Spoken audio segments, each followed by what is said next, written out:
I'm Cadet Reyes from CMU ROTC Unit, NDR Officer of ROTC. At mga kabago ko po, I'm Norrico Iti.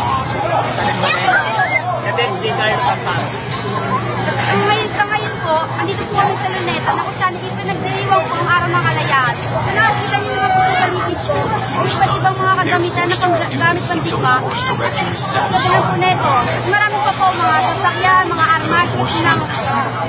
At sa mga nanonood po dyan, dahil po kami imbitahan na hanggang alas 5 po ang dito ang event.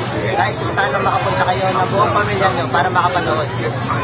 Sa ating kongreso po, hinihiling ko po sa inyo na ipatupad ang mandatory ROTC sa lahat ng sangay ng paaralan para po, hindi lang po para sarili natin, kundi po para po matulungan po natin ang ating kasundaluhan at matulungan po sa pagbabantay sa ating bayan.